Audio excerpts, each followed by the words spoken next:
Hi everybody. I just wanted to, I wrote a list so I was more on point, talk about my first outer body experience and a couple other things. But my first outer body experience was around 7 years old, and it was after my fear-based trial dreams. And I believe that I overcame fear at that point and, you know, dealt with it through my lucid dreams. And I literally got so upset in my dreams that I couldn't run anymore. Something was stopping me from running and things were chasing me, that I decided to say, hey, screw this, I'm stronger than this, and I flapped my arms and I levitated. So then I kept flapping my arms, and I realized, the more I did that, the more I would go up. And then when I willed myself forward, I would go forward. When I willed myself back, I would go back. When I would get scared, not so much fear, but that shock, I would snap back into my body.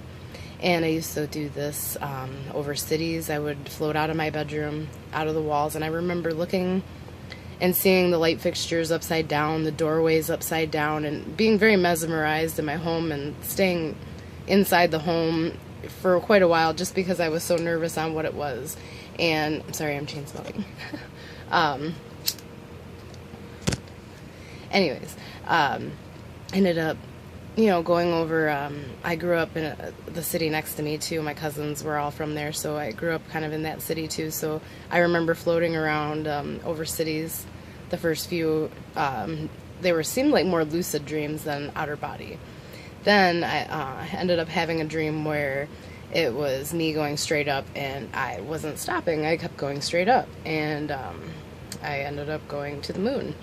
I remember explaining it to everybody, and everybody just looked at me like I was crazy. And I swear I remember putting my feet in the moon dust or whatever, and how real it felt, and testing it. I decided to jump off and thinking, man, I don't have one of those spacesuits that those freaking astronauts have on, and that I should probably not be floating like this in outer space. And I remember I didn't have that flying sense where I could will myself front and back. I remember kind of tumbling, feet overhead, feet overhead, feet overhead.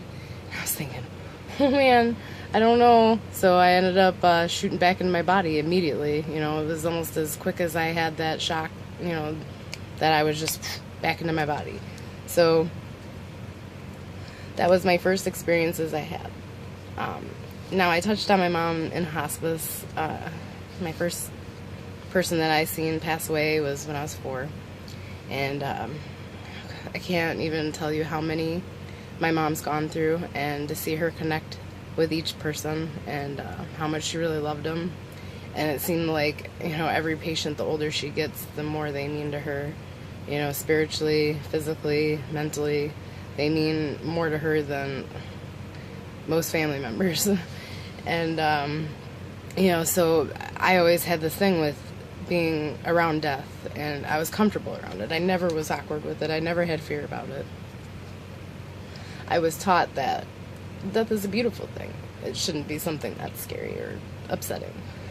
Like, for a lot of people, and they promote it like that, and, it's sad, but ended up, after that, becoming an altar girl, and I did mass and stuff, but I was really into the funerals. And we did weddings occasionally, me and my girlfriend growing up, but we ended up doing a lot of altar serving for funerals, and we were specifically requested all the time. And I must have done like close to 500, and it was a lot. Like, once I realized how many I went through, and on Sundays doing the mass and stuff, I realized a big white wall in the back by the crucifix or whatever, and people standing against it. I started noticing some kind of soul glow, like a white around their bodies, and I always found it fascinating. I wouldn't pay attention at church at all, and I'd just be looking at these auras, and I remember always trying to focus there and see it, because the white wall was so, and the lighting was perfect to see it. And after a few more times outer bodying, and the next time I outer bodied, I ended up meeting beings, and these beings were blue. There's 3 of them. can't tell if they're male or female. They're connected with me. My guides, I call them. They kind of took me to this vortex. I call it a window. It's a very colorful window. And I was gifted knowledge. And it's almost like alien shit. It's, I want to say telekinesis, but I don't know if that's right. Where it's, you know, just, they looked at me and I pretty much got knowledge. It was very humbling, jaw-dropping. Really no words to describe how many emotions and how much realization, I guess. Like, how magical the world really is. When my whole growing up I thought it was so magical, and then everything was torn down from me. There's no Santa Claus, there's no Easter Bunny, there's no magic fairies, there's no, you know, there's no happy ending. Well, maybe there is, but, you know, so I took it hard. It was rough. So when I had this outer body, it meant to me more than anything in the whole world. It's why I'm here today. It's important, and it's why I'm teaching, you know. It's why you know, and like I said, I'm never done learning. I make mistakes. I'm human, and I'm not always correct, you know, so don't ever question me like an authority, because I'm so not. You know, I'm just going off my heart and being spiritual. I do my best. Anyways, the knowledge, like I said, it was just so fulfilling. And what I learned there is that we have 7 lives to each planet. And there's an infinite amount of planets. It's insane. It's so big. God's creative, to say the least. Anyways, 7 lives. And the chakras, they are actually very similar. And the colors that go up, the top one, what is supposed to be purple or violet, I see as blue, you know, around the aura. And after I had this lucid dream, I came out of it being able to see auras a little bit more. I could see the second layer, which was, you know, the reincarnation, which life you were on. So, you know, for this planet anyways. So, anyways, to see the second layer was truly amazing, because it's such a beautiful thing to see.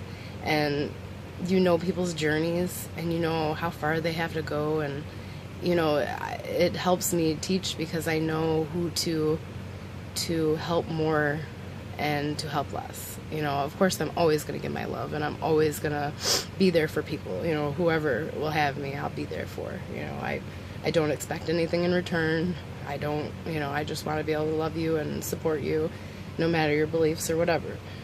And, you know, so that's pretty much what I wanted to touch on today. It's an 8-minute video. I think that's okay. I was kind of nervous on doing this one, and I feel like I was a lot less nervous. I feel like I had, like, baby talk in the first one. So now I'm feeling a little bit better and trying to get my stuff together. And I love all you. So have a good day or night, and I'll talk to you later.